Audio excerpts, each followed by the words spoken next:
Hello বন্ধুরা, তোমরা কারা কারা নতুন ফুলের গাছ লাগানো শুরু করে দিয়েছো? এবছরে সিজনের শীতের ফুলের গাছ তো শুরু করে দিয়েছি লাগানো, তার সাথে এর আগের বছর শীতের সিজনের কিছু ফুলের গাছও আছে, সেগুলোকে আমি রিপোর্ট করে নেব। এই যে গাছটি দেখতে পাচ্ছ, এটি হচ্ছে অ্যাজেলিয়া।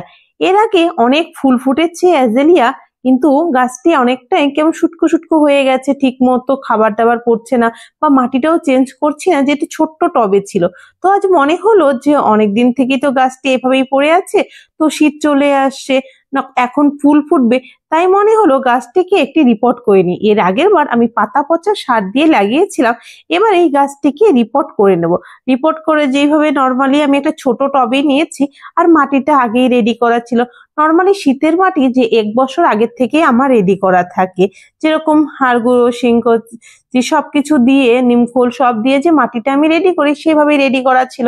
সেই বালি মাটিটার মধ্যেই আমি এটাকে লাগিয়ে নেব। এবার এটাকে আমি পাতা পচা সার দিয়ে লাগাবো না, তো আমি এটাকে এভাবেই লাগিয়ে নিচ্ছি।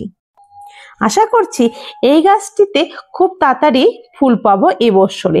যেহেতু দেখা যাচ্ছে একটা দুটো কুড়ি দেখা যাচ্ছে, কিন্তু গাছটি খুব টবটি খুব ছোট ছিল, আর কোনো খাবার দাবারও পড়ছিল না। আর এটা যেহেতু ডরমেন্সি সিজনের গাছের জন্য, তাও মনে হলো গাছটি একটু গ্রোথের জন্য আমি এবার এটাকে রিপোর্ট করে নিয়েছি।